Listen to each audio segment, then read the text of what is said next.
सकाळी सकाळी डोळे उघडले आणि डोळ्यासमोर साक्षात स्वर्ग.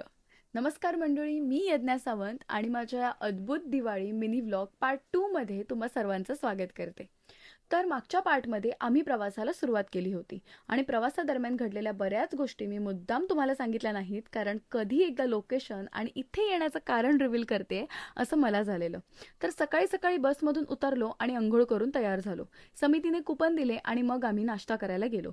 हो, बरोबर ऐकलं तुम्ही, समिती. शिवराज्याभिषेक सेवा समिती. आता तुम्हाला अंदाज आलाच असेल की मी कुठे आहे. दुर्गेश्वर, रायगड. ज्या राजांमुळे आज आपण आपली दिवाळी साजरी करू शकतो, अशा छत्रपतींच्या चरणी दिवाळीचा पहिला दिवा लावण्यासाठी वसुबारसच्या दिवशी आम्ही पोहोचलो गडावर. रेडी होऊन हॉटेल रायरीमध्ये पोहे मिसळचा खमंग आणि चहा पावचा पारंपरिक नाश्ता केला. तरीही ही चिंच खाण्याचा मोह मला काही आवरलाच नाही. सावंतांची चेडू या टी शर्टचे लिंक विचारू नका. द मॉन्ग टी शर्टचा आयडी मी ऑलरेडी कॅप्शनमध्ये टॅग केलेला आहे. नंतर पल्लवसाठी टोपीची शॉपिंग करून पुढे गेलो रोपवेच्या दिशेने. मागच्या वेळेस ट्रेक करून गेलो होतो, पण यावेळेस वेळेच्या अभावी आम्ही रोपवेने जाण्याचं ठरवलं. या दोघांचेही सुपुत्र आणि आमचा छायाचित्रकार माझ्या सानिध्यात राहून सनस्क्रीन लावायला शिकले. श्रुतिगती गेले कित्येक वर्ष इथे पहिला दिवा लावण्यासाठी यायची.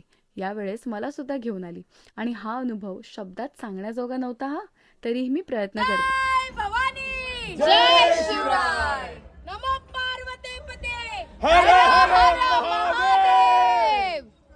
रोपवेचा अनुभव सुद्धा अगदीच सुंदर होता.